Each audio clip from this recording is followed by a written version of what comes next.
Hi friends, welcome to my YouTube channel. Friends, अगर आप बिहार दरोगा, BPSC, SSC GD, railway, Indian army, navy तथा air force की तैयारी करना चाहते हैं तो हमारे डेली क्विज से जुड़कर आप अपनी तैयारी को और बेहतर कर सकते हैं। अगर आप हमारे चैनल पर नए हैं तो कृपया हमारे चैनल को सब्सक्राइब कर लें और हमारे अगले वीडियो को देखने के लिए बेल आइकन को प्रेस कर लें। आज का जो हमारा टेस्ट है उसका विषय है भारत का भूगोल और गणित। और भारत के भूगोल के अंतर्गत जो प्रश्न लिए गए हैं वो घटनाचक्र जीएस पॉइंटर के बुक से लिए गए हैं। और फ्रेंड्स, इस टेस्ट में जो भी प्रश्न लिए गए हैं वो सिलेक्टेड लिए गए हैं जो एग्जाम के लिए महत्वपूर्ण है। आइए फ्रेंड्स देखते हैं पहला प्रश्न। रेगुर किसका नाम है? रेगुर किसका नाम है? तो यह नाम है काली मिट्टी का। काली मिट्टी, ऑप्शन सी सही है। क्वेश्चन नंबर 2 देखते हैं। निम्नलिखित मिट्टियों में से किसे स्वतः कृषि मिट्टी, स्वतः कृषि मिट्टी कहा जाता है? किस मिट्टी को कहते हैं? तो वह मिट्टी है काली मिट्टी। काली मिट्टी को स्वतः कृषि मिट्टी भी कहते हैं। क्वेश्चन नंबर 3 देखते हैं। भारत में सबसे बड़ा मिट्टी का वर्ग है। भारत में कौन सी मिट्टी का वर्ग है जो सबसे अधिक क्षेत्रफल पे है? तो इसका सही उत्तर है कछारी मिट्टी। इसे जलोढ़ मिट्टी भी कहते हैं। ऑप्शन डी सही हो जाएगा। क्वेश्चन नंबर 4 देखते हैं। भारतीय मृदाओं में किस सूक्ष्म तत्व की सर्वाधिक कमी है? वह कौन सा है जिसकी सर्वाधिक कमी है भारतीय मृदाओं में? तो वह तत्व है जस्ता। ऑप्शन बी सिलेक्ट कर लेंगे।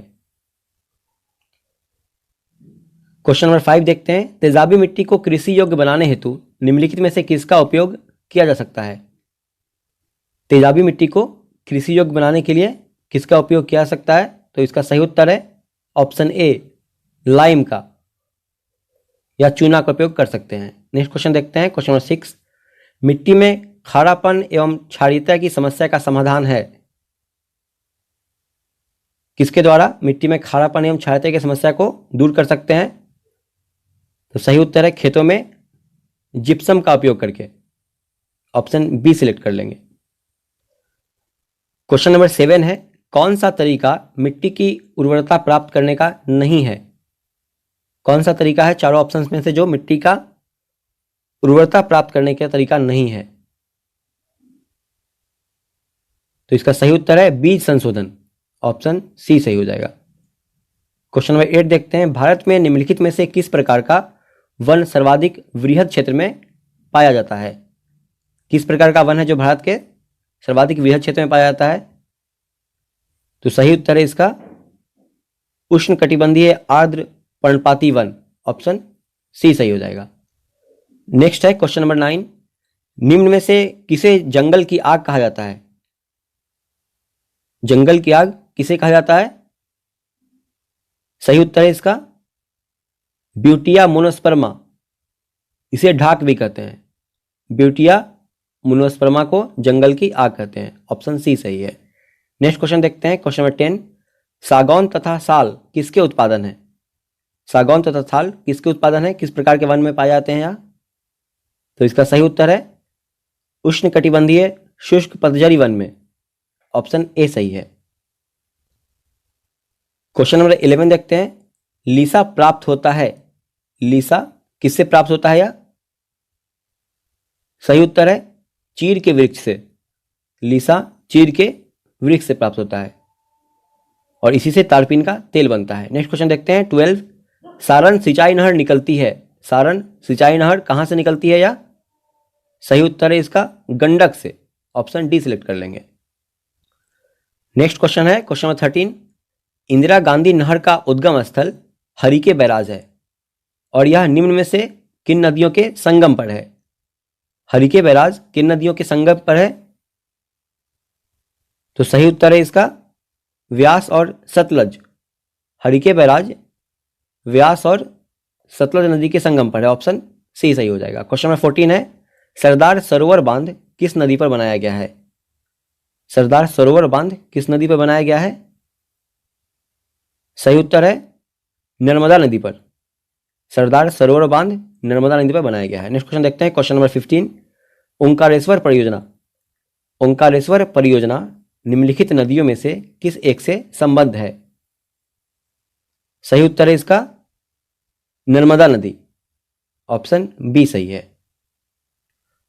क्वेश्चन नंबर 16 देखते हैं। तमिलनाडु एवं कर्नाटक का जल विवाद संबंधित है। तमिलनाडु एवं कर्नाटक का जल विवाद निम्नलिखित में से किस नदी से संबंधित है? तो सही उत्तर है इसका कावेरी नदी से। ऑप्शन डी सही है। क्वेश्चन नंबर 17 देखते हैं। भारत की सिंचाई क्षमता का सर्वाधिक भाग पूरा होता है। भारत की सिंचाई क्षमता का ज्यादातर भाग किस प्रकार पूरा होता है? तो सही उत्तर है इसका लघु एवं वृहद परियोजनाओं से। लघु एवं वृहद परियोजनाओं से। ऑप्शन बी सही है। नेक्स्ट क्वेश्चन है 18। नागार्जुन सागर परियोजना जिस नदी पर अवस्थित है वह है? कौन से नदी पर अवस्थित है नागार्जुन सागर बांध परियोजना? सही उत्तर है इसका कृष्णा नदी पर।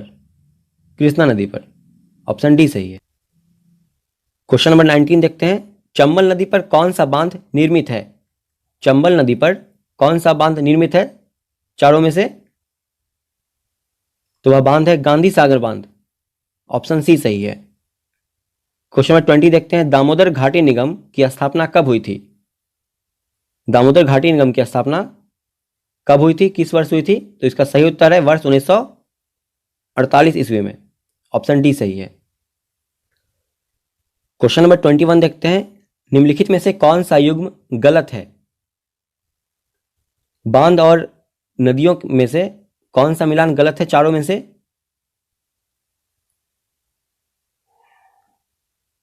तो जो गलत है वह है अलमाटी बांध कावेरी नदी। अलमाटी बांध कावेरी नदी पे नहीं है, यह है कृष्णा नदी पे। कृष्णा नदी पे है। बाकी तीनों ऑप्शन बी सी और डी पोंग बांध व्यास नदी, मेजा बांध कोठारी नदी, टिहरी बांध भागीरथी नदी, ये तीनों ऑप्शन सही है। ऑप्शन ए सही हो जाएगा प्रश्न के अनुसार। नेक्स्ट क्वेश्चन देखते हैं 22। निम्नलिखित में से कौन सी मिश्रित खेती की प्रमुख विशेषता है? कौन सी विशेषता है मिश्रित खेती की? तो इसका सही उत्तर है पशुपालन और शस्य उत्पादन को एक साथ करना, यानी कि पशुपालन और कृषि कार्य एक साथ करना। ऑप्शन सी सही हो जाएगा। क्वेश्चन नंबर 23 है। निम्न में से कौन सा एक भारतीय कृषि की विशेषता नहीं है? कौन सा है जो भारतीय कृषि की विशेषता नहीं बतला रहा है? वह है बड़े खेतों की प्रधानता। यह भारतीय कृषि की विशेषता नहीं है। बाकी तीनों ऑप्शन जो है वो भारतीय कृषि की विशेषता के अंतर्गत आते हैं। ऑप्शन डी सिलेक्ट कर लेंगे। नेक्स्ट क्वेश्चन देखते हैं 24। Norman Ernest Borlaug.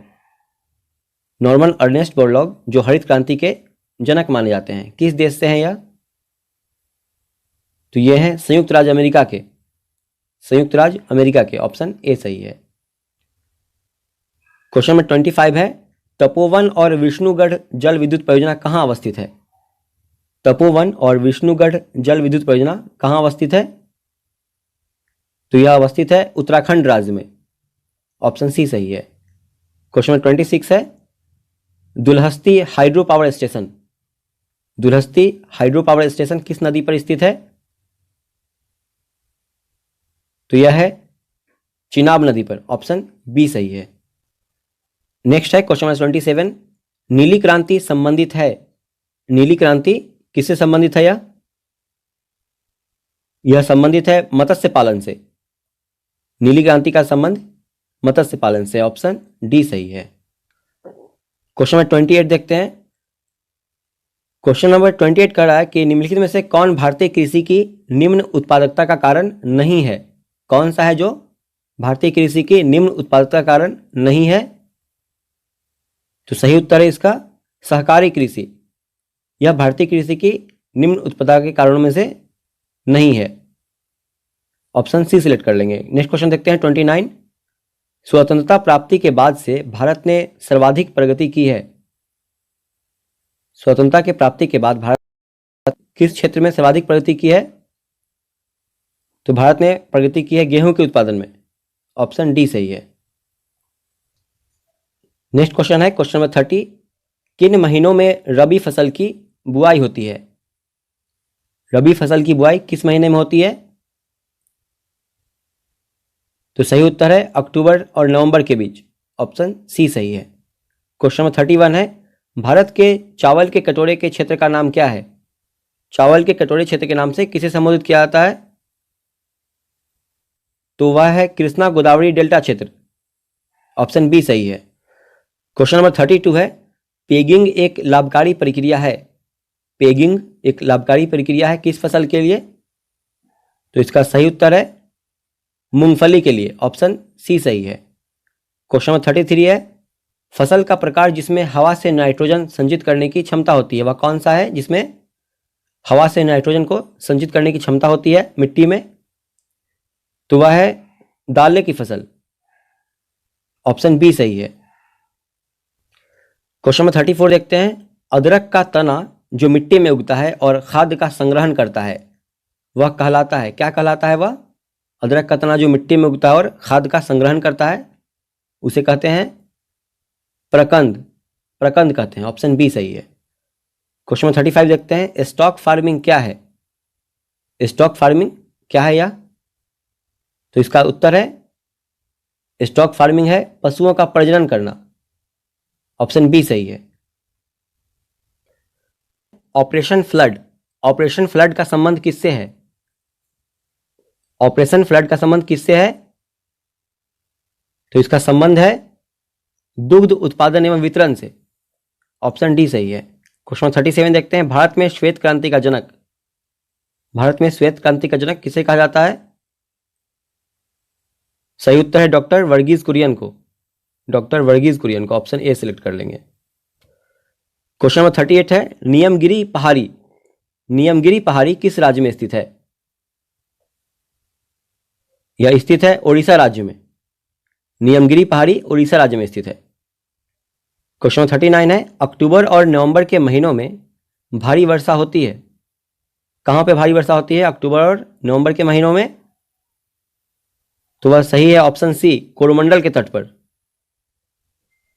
Question number 40 है, भारत सरकार ने पहली राष्ट्रीय वन नीति, भारत सरकार ने पहली राष्ट्रीय वन नीति कब जारी की थी? सही उत्तर है वर्ष 1952 ईस्वी में। वर्ष 1952 ईस्वी में। क्वेश्चन नंबर 41 है, भारत का केंद्रीय औषधि अनुसंधान संस्थान, केंद्रीय औषधि अनुसंधान संस्थान कहां स्थित है?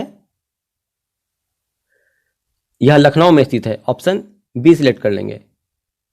नेक्स्ट क्वेश्चन है 42, भारत में सबसे बड़े क्षेत्र में फैले हुए वन कौन से हैं?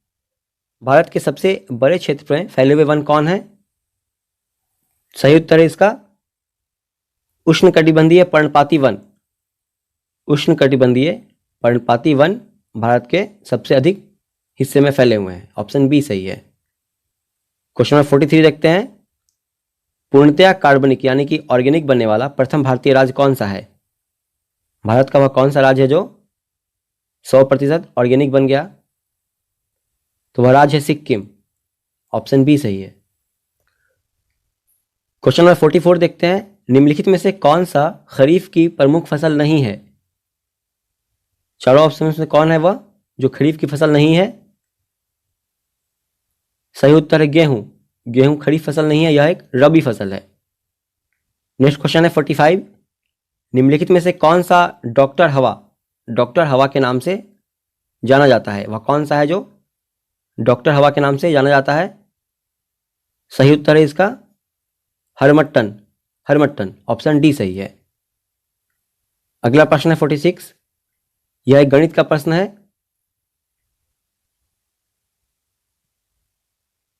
आप इसे हल करेंगे तो पाएंगे कि इसका उत्तर जो है वो 6% आ रहा है। क्वेश्चन नंबर 47 है, यह भी एक गणित का प्रश्न है। आप इसे हल करेंगे तो पाएंगे कि इसका उत्तर 840 रुपये आ रहा है। Option D.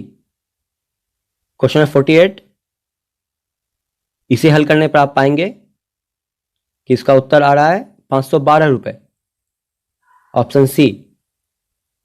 क्वेश्चन नंबर 49, इसे हल करने पर आप पाएंगे कि इसका उत्तर आ रहा है 20/3%। Option D. लास्ट क्वेश्चन है 50 नंबर क्वेश्चन, इसे हल करने पर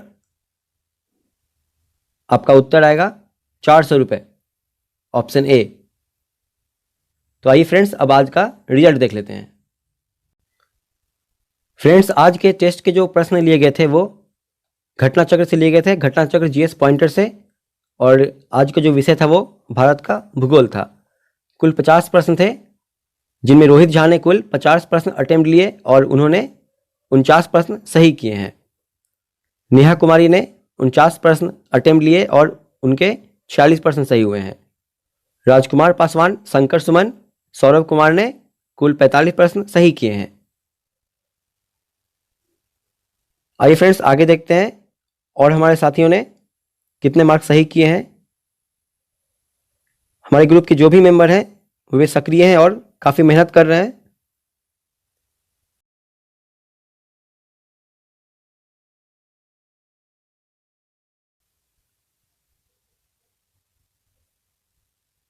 फ्रेंड्स, सफलता एक जर्नी है, एक यात्रा है। यह कोई चमत्कारिक रूप से शायद ही किसी को यह प्राप्त होता होगा। यह लगभग असंभव है कि चमत्कारिक रूप से आप सफल हो जाएंगे। कोई भी सफल आदमी होता है उसके पीछे उसका संघर्ष की बहुत लंबी गाथा होती है। तो फ्रेंड्स, अगर आप संघर्ष कर रहे हैं, अगर आप प्रयासरत हैं, मेहनत कर रहे हैं पूरे ईमानदारी के साथ, तो निश्चित तौर पर आप सफल होंगे। अपने करियर को आप उस मुकाम पे ले जाएंगे जहां पे आप देखना चाहते हैं अपने आप को। अपने करियर को आप उस मुकाम पे ले जाएंगे जहां पे आप अपने आप को देखना चाहते हैं। तो फ्रेंड्स, आज का टेस्ट यहीं समाप्त हुआ। मिलते हैं नेक्स्ट वीडियो में। तो फ्रेंड्स, उम्मीद करते हैं कि सारे ऊपर के जो प्रश्न थे आपने अच्छे से याद कर लिए होंगे, कंठस्थ कर लिए होंगे। फ्रेंड्स, आज के जो भी प्रश्न टेस्ट में शामिल किए गए वो सिलेक्टेड थे और उम्मीद करते हैं कि आप सारे प्रश्न आपने अच्छे से कंठस्थ कर लिए होंगे। और अगर आप कोई प्रश्न आपको अच्छे से याद नहीं हो पाया तो उसको फिर से अच्छे से रिवाइज कर लीजिए, याद कर लीजिए। मिलते हैं नेक्स्ट वीडियो में।